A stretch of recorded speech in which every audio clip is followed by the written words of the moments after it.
ಇಲ್ಲಿ ಬಹಿರಂಗವಾಗಿ ಎಲ್ಲರೂ ಹೇಳಕ್ಕಾಗಲ್ಲ. ನಾನು ಹೇಳಿದ್ದೀನಿ, ಶಿವಲಿಂಗೇಗೌಡರಿಗೆ ಮುಂದೆ ರಾಜಕೀಯವಾದಂತ ಒಳ್ಳೆ ಭವಿಷ್ಯ ಇದೆ ಅಂತಕ್ಕಂಥ ಮಾತುಗಳನ್ನು ಕೂತ್ಕೊಳ್ಳಪ್ಪ.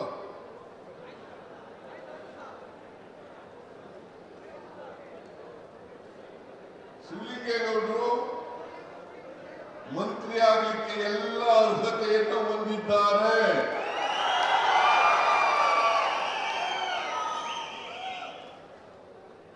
ನೀವು ಕೂಡ ಅವರ ವ್ಯಕ್ತಿತ್ವವನ್ನು ಗಮನಿಸಿ 4 ಬಾರಿ ಗೆಲ್ಲಿಸಿದ್ದೀರಿ.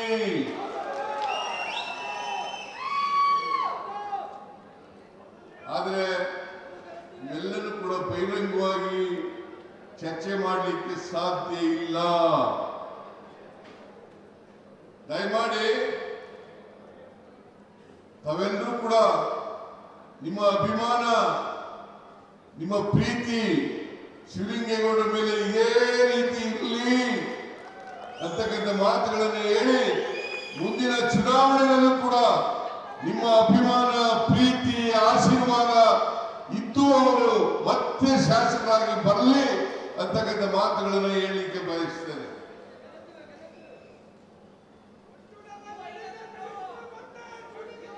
ಕಳೆದ ವಿಧಾನಸಭಾ ಚುನಾವಣೆಯಲ್ಲಿ ಕಾಂಗ್ರೆಸ್ ಪಕ್ಷಕ್ಕೆ 136 ಸ್ಥಾನಗಳನ್ನು ಗೆಲ್ಲಿಸಿಕೊಟ್ಟಿದ್ದೀರಿ. 136 ಸ್ಥಾನಗಳನ್ನು ಗೆಲ್ಲಿಸಿಕೊಟ್ಟಿದ್ದೀರಿ. ನೀವು ಆಶೀರ್ವಾದ ಮಾಡದೇನೆ ಕಾಂಗ್ರೆಸ್ ಪಕ್ಷ ಅಧಿಕಾರಕ್ಕೆ ಬರಲಿಕ್ಕೆ ಸಾಧ್ಯ ಆಯಿತು. 2028ರಲ್ಲೂ ಕೂಡ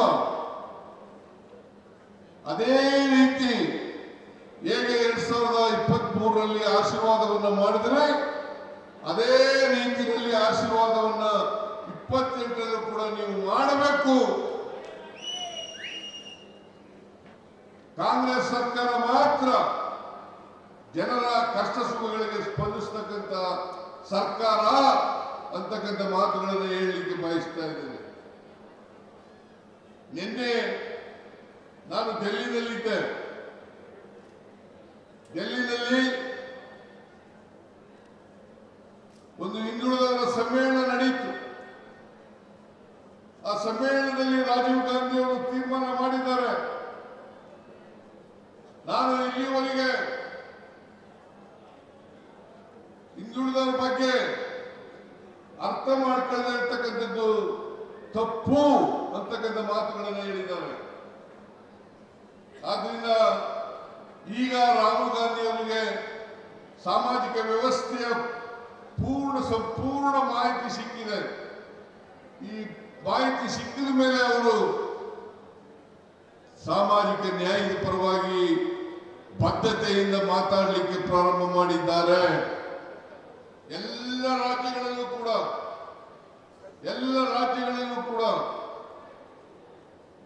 ಎಲ್ಲ ಜನರ ಆರ್ಥಿಕ, ಸಾಮಾಜಿಕ, ಶೈಕ್ಷಣಿಕ, ರಾಜಕೀಯ, ಔದ್ಯೋಗಿಕ ಸರ್ವೆಯನ್ನು ಮಾಡ್ತೇವೆ. ಕಾರಣ ಯಾಕಪ್ಪ ಅಂತಂದ್ರೆ ನೀವೆಲ್ಲರೂ ಕೂಡ ಮುಖ್ಯವಾಗಿ ನೀವು ಬರಬೇಕು. ಈ ಸಮಾಜದಲ್ಲಿರ್ತಕ್ಕಂಥ ಎಲ್ಲ ಬಡವರು, ಹಿಂದುಳಿದವರು, ಅಲ್ಪಸಂಖ್ಯಾತರು, ದಲಿತರು, ಮಹಿಳೆಯರು, ರೈತರು ಅವರೆಲ್ಲರೂ ಕೂಡ ಮುಖ್ಯವಾಗಿ ನೀವು ಬಂದಾಗ ಮಾತ್ರ ಸಮಾಜದಲ್ಲಿ ಪರಿವರ್ತನೆ ಆಗಲಿಕ್ಕೆ ಸಾಧ್ಯ ಆಗ್ತದೆ. ನಾವು ಅದಕ್ಕೆ ಬಾಬಾ ಸಾಹೇಬ್ ಅಂಬೇಡ್ಕರ್ ಅವರು ಹೇಳಿದ್ರು, ಈ ದೇಶಕ್ಕೆ ಸ್ವಾತಂತ್ರ್ಯ ಬಂದು ಸಾರ್ಥಕ ಆಗ್ಬೇಕಾದ್ರೆ ನಾವು ಅಸಮಾನತೆಯನ್ನು ತೊಡೆದಾಕಲೇಬೇಕು.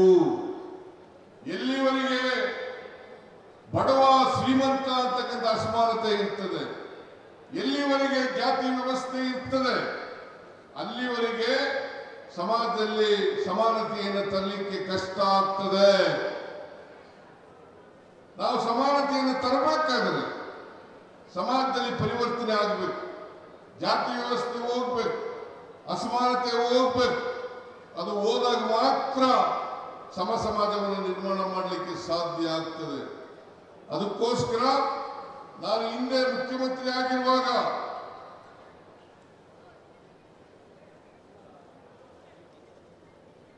2013ರಿಂದ 2018ರವರೆಗೆ ಮುಖ್ಯಮಂತ್ರಿ ಆಗಿರುವಾಗ ಅನೇಕ ಭಾಗ್ಯಗಳ ಕಾರ್ಯಕ್ರಮವನ್ನು ಕೊಟ್ಟು ಆ ಭಾಗ್ಯಗಳ ಕಾರ್ಯಕ್ರಮದ ಮೂಲಕ ಬಡವರಿಗೆ, ದಲಿತರಿಗೆ, ಹಿಂದುಳಿದವರಿಗೆ, ಅಲ್ಪಸಂಖ್ಯಾತರಿಗೆ, ಮಹಿಳೆಯರಿಗೆ ಶಕ್ತಿ ತುಂಬತಕ್ಕಂಥ ಕೆಲಸವನ್ನು ಮಾಡಿದ.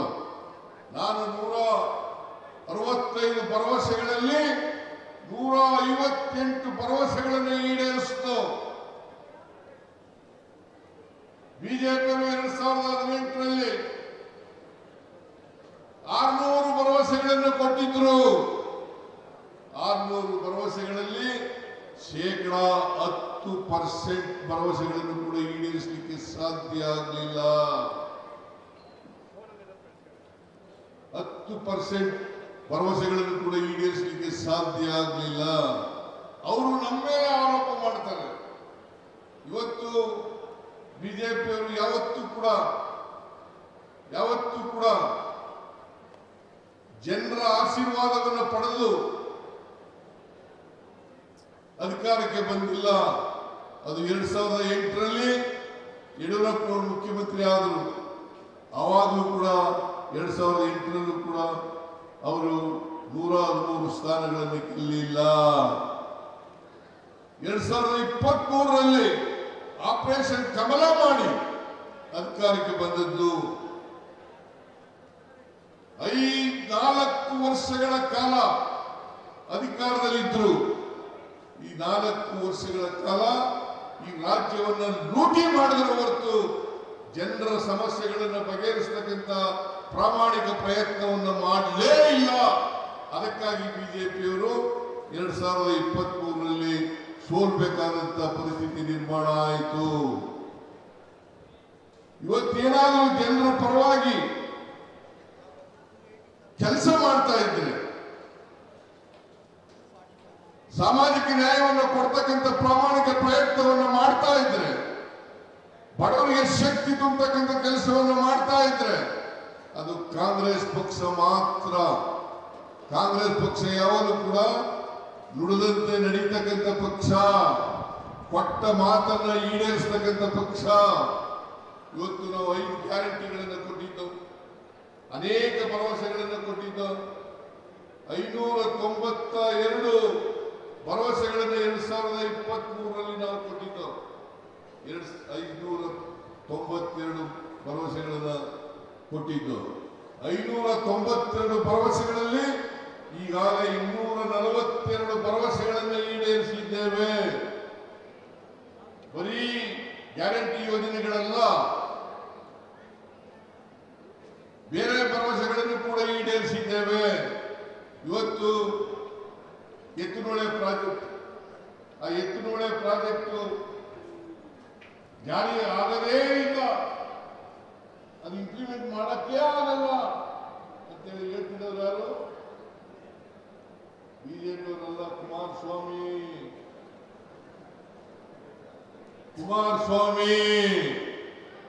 ಕುಮಾರಸ್ವಾಮಿ ಹೇಳಿದ್ರು ಎತ್ತುನೊಳೆ ಪ್ರಾಜೆಕ್ಟ್ ಅನ್ನ ಮಾಡ್ಲಿಕ್ಕೆ ಸಾಧ್ಯನೇ ಇಲ್ಲ. ಇವತ್ತಿನವರೆಗೆ ಸುಮಾರು 17,000 ಕೋಟಿ ರೂಪಾಯಿಗಳನ್ನು ಖರ್ಚು ಮಾಡಿದ್ದೀವಿ. ಮೊದಲನೇ ಹಂತದ ಕೆಲಸ ಪೂರ್ಣ ಆಗಿದೆ, 2ನೇ ಹಂತದ ಕೆಲಸ ಪ್ರಾರಂಭ ಆಗಿದೆ. ಇನ್ನೂ 6,000 ಕೋಟಿಗೂ ಹೆಚ್ಚು ಹಣ ಬೇಕಾಗ್ತದೆ. ನಾನು ಹೇಳ್ತೀನಿ, ಇನ್ನು 2 ವರ್ಷಗಳಲ್ಲಿ ಎತ್ತುನೊಳೆ ಪ್ರಾಜೆಕ್ಟ್ ಅನ್ನು ಸಂಪೂರ್ಣವಾಗಿ ಮುಗಿಸಿ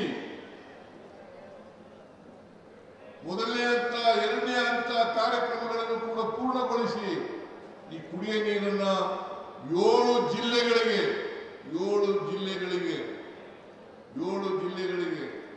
ಕೊಡ್ತೇವೆ ಅಂತಕ್ಕಂಥ ಮಾತುಗಳನ್ನ ಈ ಸಂದರ್ಭದಲ್ಲಿ ಹೇಳಲಿಕ್ಕೆ ಬಯಸ್ತಾ ಇದ್ದೇನೆ. ಅದರಿಂದ ಕುಮಾರಸ್ವಾಮಿ ರಾಜಕೀಯವಾಗಿ ಹೇಳಿದಂತ ಮಾತು ಯಾವ ಕಾರಣಕ್ಕೂ ಕೂಡ ಎತ್ತಿನಹೊಳೆ ಪ್ರಾಜೆಕ್ಟ್ ಅನ್ನು ಮುಗಿಸ್ಲಿಕ್ಕೆ ಸಾಧ್ಯ ಇಲ್ಲ, ನೀರು ಸಿಗೋದಿಲ್ಲ, ನೀರು ಬರಲ್ಲ, ಕುಡಿಯೋ ನೀರು ಕೊಡಕ್ಕಾಗಲ್ಲ ಅಂತೆಲ್ಲ ಹೇಳಿದ್ರು. ಅದು ನಾನು ಹೇಳ್ತೀನಿ, ಎತ್ತಿನಹೊಳೆ ಪ್ರಾಜೆಕ್ಟ್ ಈಗಾಗಲೇ ಇವತ್ತು 148 ಕೋಟಿ 80 ಲಕ್ಷ 148 ಕೋಟಿ 80 ಲಕ್ಷ ಖರ್ಚು ಮಾಡಿ ಇಲ್ಲಿಗೆ ಮೊನ್ನೆ ಕ್ಯಾಬಿನೆಟ್ ಮೀಟಿಂಗ್ ನಲ್ಲಿ ಅನುಮೋದನೆಯನ್ನು ಕೊಟ್ಟಿದ್ದೀವಿ. ಆರ್ಡರ್ಸ್ ಕೂಡ ಆಯ್ತು. ಇದು ಆಗ್ಬೇಕಾದ್ರೆ ಶಿವಲಿಂಗೇಗೌಡರು ಕಾರಣ, ಅವರ ಒತ್ತಾಯ ಕಾರಣ, ಅವರ ಹಠ ಕಾರಣ ಅಂತಕ್ಕಂಥ ಮಾತುಗಳನ್ನ ಹೇಳಲಿಕ್ಕೆ ಬಯಸ್ತಾ ಇದ್ದಾರೆ. ಆದ್ರಿಂದ ಕಾಂಗ್ರೆಸ್ ಸರ್ಕಾರ ಎಲ್ಲರಿಗೂ ಸಾಮಾಜಿಕ ನ್ಯಾಯ ಕೊಡಬೇಕು.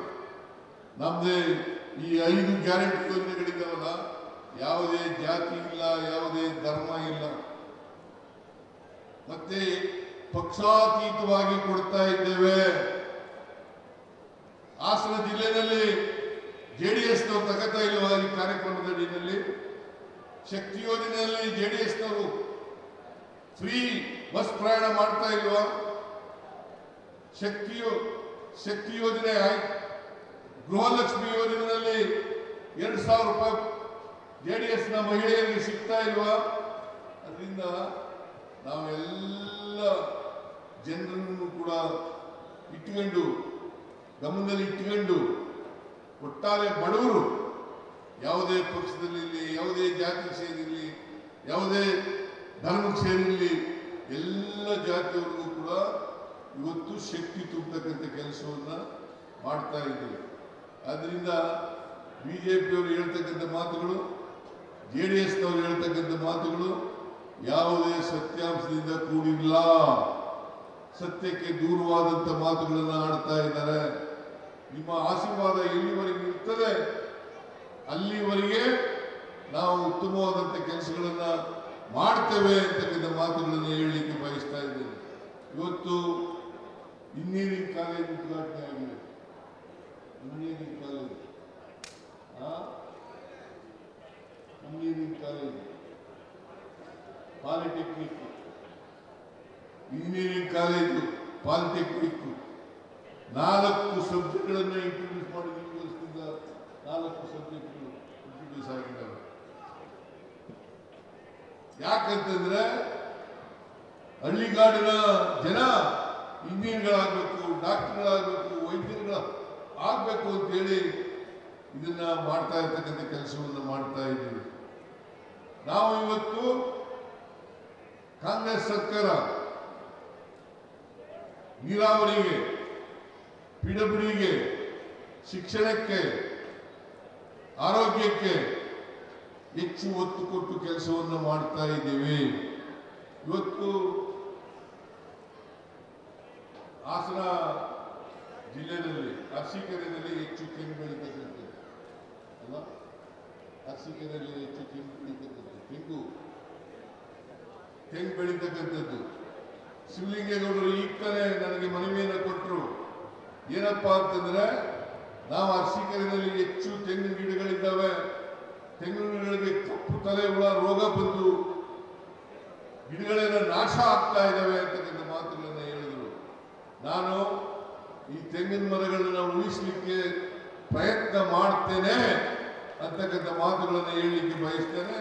ಇದಕ್ಕೆ ಎಷ್ಟು ಹಣ ಖರ್ಚಾದರೂ ಕೂಡ ಈ ರೋಗವನ್ನು ತಡೆಗಟ್ಟತಕ್ಕಂಥ ಕೆಲಸವನ್ನ ಮಾಡ್ತೇವೆ ಅಂತಕ್ಕಂಥ ಮಾತುಗಳನ್ನು ಈ ಸಂದರ್ಭದಲ್ಲಿ ಹೇಳಲಿಕ್ಕೆ ಬಯಸ್ತೇನೆ. ಜೊತೆಗೆ ಅರಸೀಕೆರೆ ರಾಗಿ ಹೆಚ್ಚು ಬೆಳೀತಕ್ಕಂಥ ಪ್ರಾಂತ್ಯ, ರಾಗಿ ಹೆಚ್ಚು ಬೆಳೀತಕ್ಕಂಥ ಪ್ರಾಂತ್ಯ, ರಾಗಿ ಬೆಳೀತಾ ಇದ್ದೀವಿ. ಅದನ್ನು ಕೂಡ MSP ನಲ್ಲಿ ಮಿನಿಮಮ್ ಸಪೋರ್ಟ್ ಪ್ರೈಸ್ ಅದನ್ನು ಕೂಡ ಕೊಂಡ್ಕೊಳ್ತಕ್ಕಂಥ ಪ್ರಯತ್ನವನ್ನು ಮಾಡ್ತಾ ಇದ್ದೀವಿ. ಅದು ಇಡೀ ರಾಜ್ಯದಲ್ಲಿ ಕೊಂಡ್ಕೊಳ್ತಾ ಇದ್ದೀವಿ. ಅರಸೀಕೆರೆ ತಾಲೂಕಿನಲ್ಲೂ ಕೂಡ ಕೊಂಡ್ಕೊಳ್ತಾ ಇದ್ದೀವಿ. ಅದರಿಂದ ನಾವು ನಮ್ಮ ಸರ್ಕಾರ ಅಧಿಕಾರಕ್ಕೆ ಬಂದ ಮೇಲೆ ಎಲ್ಲ ಬಡವರು, ರೈತರು, ಮಹಿಳೆಯರು, ಕಾರ್ಮಿಕರು ಇವರಿಗೆ ಹೆಚ್ಚು ಒತ್ತು ಕೊಟ್ಟು ಕೆಲಸವನ್ನು ಮಾಡತಕ್ಕಂಥ ಪ್ರಯತ್ನವನ್ನು ಮಾಡ್ತಾ ಇದ್ದೀವಿ. ಜೊತೆಗೆ ಕಳೆದ ಸಾರಿ ಶ್ರೇಯಸ್ ಪಟೇಲ್ ಅವರನ್ನು ಲೋಕಸಭೆಯಲ್ಲಿ ಗೆಲ್ಲಿಸಿಕೊಂಡಿದ್ದೀವಿ. ಬಹುಶಃ ಇತಿಹಾಸವನ್ನು ನಿರ್ಮಾಣ ಮಾಡಿದ್ದೀರಿ ನೀವು.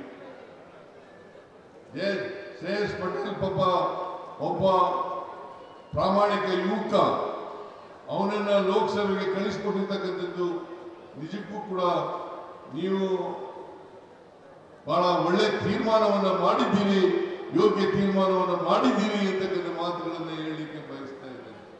ಅದರಿಂದ ನೀವು ಹಾಸನ ಜಿಲ್ಲೆಯಲ್ಲಿ 7 ಸ್ಥಾನಗಳಿದ್ದಾವೆ, 7 ಅಸೆಂಬ್ಲಿ ಸ್ಥಾನಗಳಿದ್ದಾವೆ. ಮುಂದಿನ ಚುನಾವಣೆಯಲ್ಲಿ ಕನಿಷ್ಠ 7ಕ್ಕೆ 7 ಕೂಡ ಗೆಲ್ಲಿಸಿಕೊಡ್ತಕ್ಕಂಥ ಕೆಲಸವನ್ನು ಮಾಡಬೇಕು. ಶಿವಲಿಂಗೇಗೌಡರ ನೇತೃತ್ವದಲ್ಲಿ ಮತ್ತೆ ಶ್ರೇಯಸ್ ಪಟೇಲ್ ಅವರ ನೇತೃತ್ವದಲ್ಲಿ ಚುನಾವಣೆ ನಡೆದರೆ ನೀವು ಅವರಿಗೆ ಆಶೀರ್ವಾದವನ್ನು ಮಾಡಬೇಕು ಅಂತಕ್ಕಂಥ ಮಾತುಗಳನ್ನು ಹೇಳ್ತಾ ನನ್ನ ಮಾತುಗಳನ್ನು ಮುಗಿಸ್ತೇನೆ. ಜೈ ಹಿಂದ್, ಜೈ ಕರ್ನಾಟಕ, ಜೈ ಕಾಂಗ್ರೆಸ್.